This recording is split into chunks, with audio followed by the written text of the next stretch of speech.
Pag-usapan natin yung kamakailan lang na topic ng mga vlogger, yung issue ng pagsasayaw ni Tonet sa children's party daw ng anak nila ni Wamos. Ngunit bago ang lahat ng yan, kung hindi ka pa nakasubscribe ay hit the subscribe button and notification bell para updated ka sa mga videos natin parating.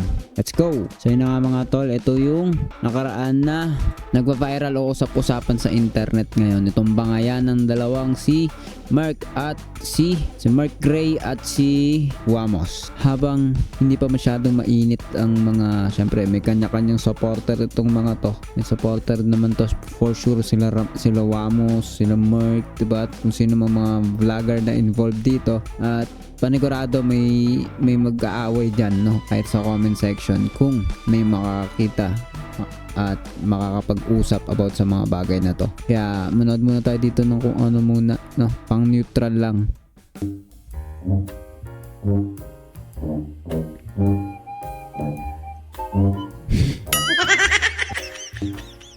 Ayos ba? Paglabas ng sapatos ay yung paa galing sa sapatos, nabahuan yung aso. Lipat na nga natin, lipat na. Dito naman. Actually, di ko pa napanood ng buo to eh. Sira lesson plan ni ma'am. Kaninong anak pa to? Yan yung sabi sa comment, no? Ay, sa title or caption ng uploader. So, yung uploader nito si Katenong. Alam niyo ba ang pangalan ng lugar natin?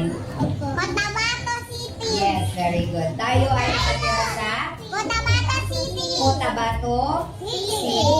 Pilot. Sa Pilot. Ang Cotabato City Central Pilot School ay nasa Cotabato City. Ang naman nakatira dito. Barn Bridger. Isa yung bilog. Opo, sige. Paano? Isang bilog, then, Malaki. yes, Yun sa langit. yun sa langit. Tapos, Marami nakatira. Yes. Marami rin yung lugar. Oh. Kanina nagyak ako pati kanina. nag-iyak. Bakit ba? Kasi yung busa namin namatay. Oh, Mama Eden nabangga. Yung mga dugo, dito lang ako sa ulo lang. Nabangga. Galit ba mama ko sa amin ng tatay ko? Kay binabantayan. Di natali. Okay. So, ang Cotabato City, Tapos ma'am, yung mga dugo sa ilong bungangat tenga. Yung tenga niya ma'am, malapit na mapuno dugo. ang tawag doon ay, Ma'am, di ba sa planet merong aswang? ha? Di ba sa planet merong mga aswang? Sa planet, merong mga aswang. Wala siguro, baka haka-haka lang isip ng natin. Siguro, hindi pa man ako nakakita ng aswang. Okay guys, lipat. Sabi, ito daw yung zombie noon at ngayon. Mga halimaw pala. Hindi lang pala zombie, no? Dati daw ganito yung zombie. Tapos ngayon ganito na daw. Tapos dati vampire ganito. Tapos ganito naging ganyan. Yung werewolf dati ganyan. Tapos ganyan. So parang pangit. Tapos gumanda, no? Mangkukulam. Ganyan. Tapos ganyan na ngayon. Alien. Tapos ganyan. Sige, lipat na tayo. Dito sa content natin talaga. At ito nga yung pinag-usapan natin kanina, yung Antoinette Gale nag-sexy dance sa first birthday ng kanyang anak. Wamos Cruz lang pumaldo. So tingnan natin kung ano yung sasabihin ni Ato dito, no? At lately, mamaya-maya ay pag-usapan natin kung ano bang pwede natin maging conclusion dito. Pero sa ngayon, panoorin natin mga sasabihin nila. Or yung asawa ni Wam naging malaswa daw sa first birthday nung anak nila. Panoorin natin. What the hell? Yeah, no way, yeah.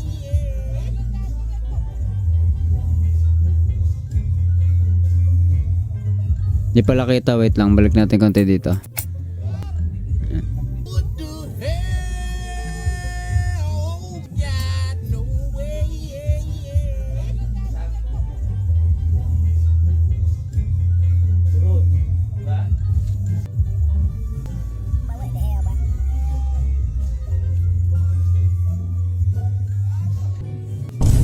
What the hell? Oh my God.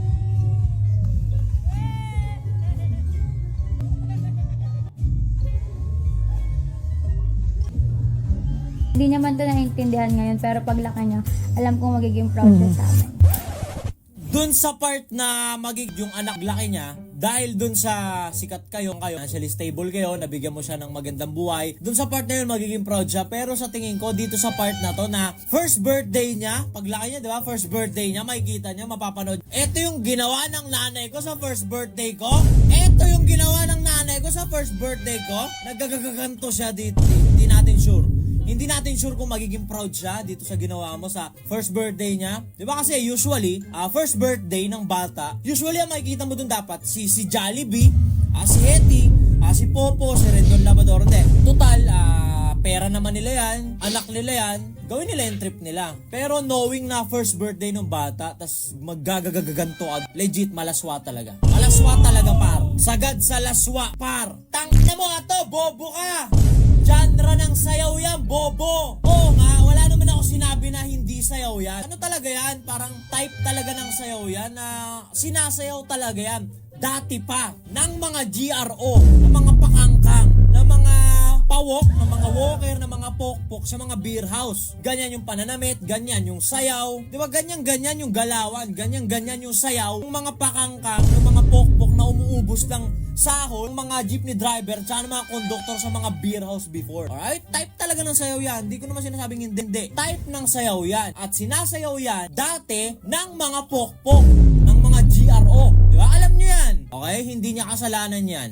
Na kung bakit nagkaganyan, tsaka karamihan mga possible na babae ng mga Gen Z, bataan na possible, kung bakit sila nagiging malaswa, maagang nabubuntis, mayat-mayang naharas. Kasalanan yan ng mga feminist, ng mga woman empowerment advocate. Di ba na walang ibang bukang bibig na go girls, yung ganyang galawan, yung ganyang damitan, yung ganyang galaw, yung ganyang sayaw, hindi ikakababa ng value nyo sa society. Diba? Okay lang girls, gawin nyo yan. Okay lang na magmukha kayong online GRO. Hindi yan ikakababa ng moral nyo. Gawin nyo gusto nyo. Diba? Isuot nyo gusto nyo. Magpa-sexy kayo. Okay lang na gawin nyo personality.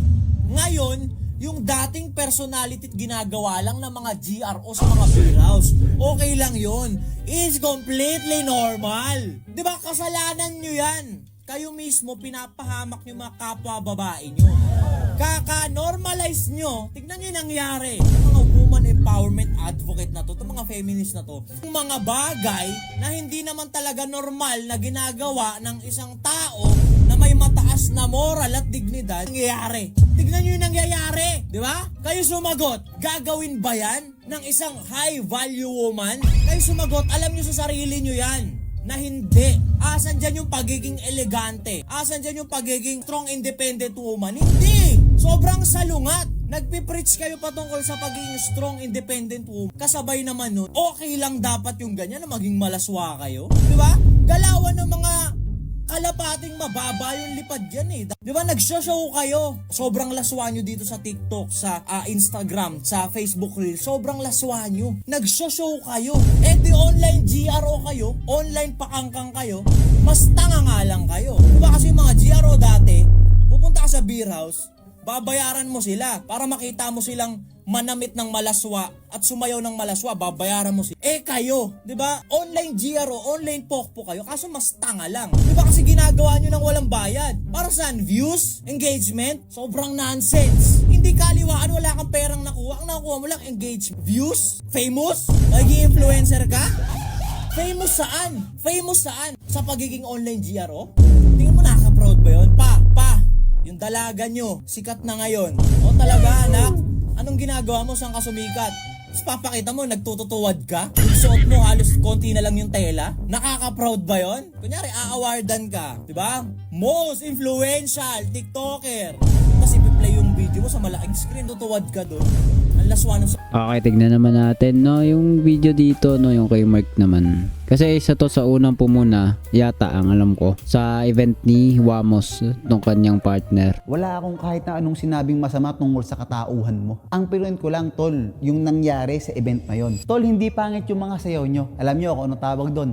Wala sa lugar. Baka kasi children's party yon. Kung gusto kong gumamit ng mga tao, mas marami pang mas sikat sa'yo na pwede kong gamitin. Ikaw, tol, pinersonal mo ko. At yan yung pinakamaling ginawa mo sa akin, tol. So, Grace family, balang yung kakauwi ko lang. Bali, mag-aalauna ng gabi, ayan. So, kakapanood ko lang ng video ngayon ni Wamos. Pinakauna sa lahat, nagagalit daw sa akin si Wamos kasi hindi raw ako invited. Asawa ko yung invited, tapos sumama ako. Tapos, nagbigay pa daw ako ng comment doon sa kanyang nangyaring event. Tapos, hindi ko na rin daw siya piniem. O sige, dumara tayo sa event. Unang-una, tol, wala akong sinabing kahit na anong masama sa event mo. Meron ba akong sinabi? Anong sabi ko sa event mo, tol? Ang ganda nung place. Masarap yung food. Ang problema, yung program. Maganda yung event, masarap yung pagkain, halatang ginastusan, wala akong masabi. Pero para sa akin, hindi ganong okay yung program nila para sa children's party. O ba't ka nagagalit sa akin? Totoo naman Tol, totoo sinabi ko, tol. Tingin mo, tol, children's party yon, tol. Tol, hindi ko pinapakialaman yung event mo, tol. Event nyo yun eh.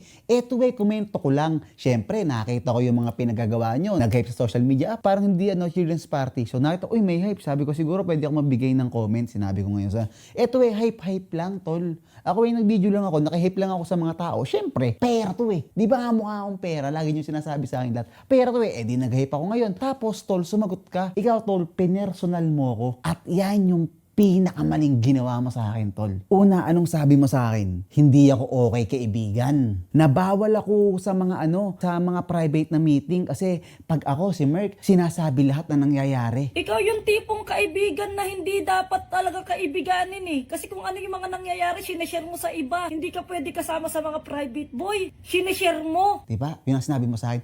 Ang tanong ko sa'yo, kaibigan ba kita? Kaibigan ba kita, tol? Ikaw na nga nagsabi, hindi mo ako in-invite Tol, wala kang karapatan na husgahan yung buong pagkatao ko dahil sa ginawa kong video para sa'yo. Sa bagay, ganyan naman ugali mo, di ba? Kapag merong isang taong hindi nakapagsabi ng papabor kay Wamos, hindi na maganda yung ugali. Tol, ako sasabihan mo ako, hindi ako okay kaibigan. Tol, bakit hindi mo itanong sa mga kaibigan ko? Bakit hindi mo itanong kahit sa isa na lang kay Tony Fowler na lang, tol? Na si Ate Tony ang bilis mag-eki sa mga tao pag hindi okay sa kanya. Bakit ako nananatiling kaibigan ni Ate Tony? Alam mo ba kung anong klase akong kaibigan? Wala naman ako sinabi hindi maganda Nagbigay ako ng totoo kong komento. Bakit ako nagbigay? Tol, kasi ng totoo. Kasi ang akala kasi ng mga tao, tol, kapag nasa magandang event ka, kapag may pera ka na, perfect na yung event. Tol, wala akong sinabing kahit na anong masama. Ang sinabi ko lang, parang hindi pang children's party. Totoo naman Bago nagagalit ka kapag merong nakalabas na nangyari sa event mo, sana hindi ka nag-imbita. O hindi mo na ako invited Di sana wala kang inimbitang kahit na sino kayo lang para walang makalabas sa event nyo. Meron din siyang comment dito kay MKG pero mas focus natin tong dalawa Kasi ito yung kumbaga mas tinitignan ng mga tao yung bangayan nitong dalawa kaysa kay MKG at kaysa kay MKG doon kay Mark mas lalong pinag-uusapan sa tingin ko lang. Play natin. Okay. Alam nyo na kung bakit ako nandito sa video na to. Alam nyo na. Para saan? Di ba? Meron na naman. Diyos ko.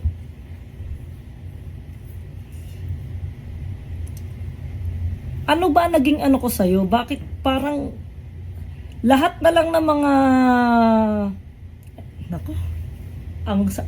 Ay, nako.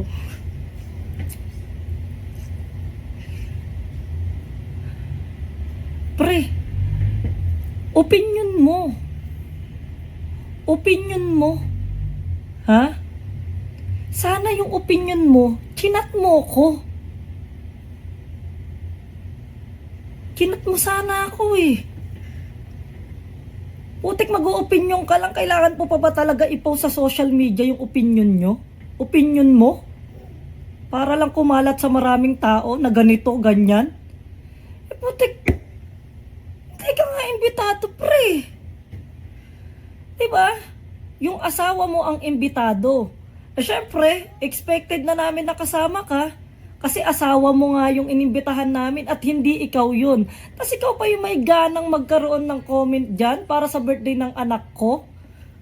Tingnan mo sama mo rito, pre, Hindi mo na lang ako chinat. Okay guys, ganito. Siyempre, nandun kasi ako. So, siyempre, alam ko yung mga kaganapan, yung mga nangyari, bla bla bla. So, ngayon, share ko sa inyo. Ikaw yung tipong kaibigan na hindi dapat talaga kaibiganin Kasi kung ano yung mga nangyayari, sineshare mo sa iba. Paano kung ano na lang, kung private, tapos kasama ka dun sa private? Hindi ka pwede kasama sa mga private, boy. Sinishare mo, minimedya mo pa. Kailangan ba talaga sa social media mo sabihin, hindi pwedeng sa amin?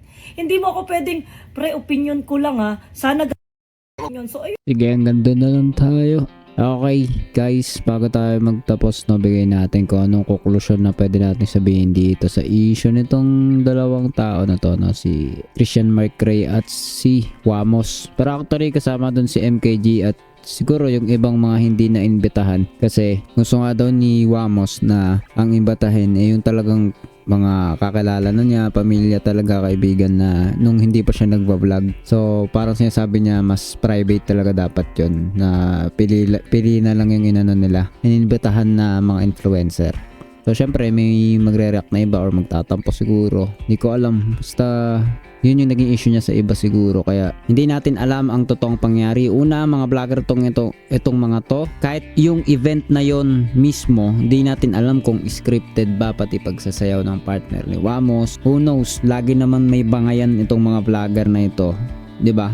'Di ba nga kahit nga kay Marlo o Sander before, ang ingay din ng mga vlogger. Kasama din dyan si Mark Gray, diba? Pero so far si Wamos, ngayon ko lang naman siya napansin na nagkaroon ng gantong issue. So wala akong ibang masasabi kundi yung about lang din naman din siguro doon sa event na may pagsayaw si Antoinette, na hindi magiging formal o mahalay ito, o magiging mahalay ito sa paningin ng marami. Yun lang kasi para sa akin, ano naman ang kinalaman ng anak nyo sa ganong klase ng sayaw?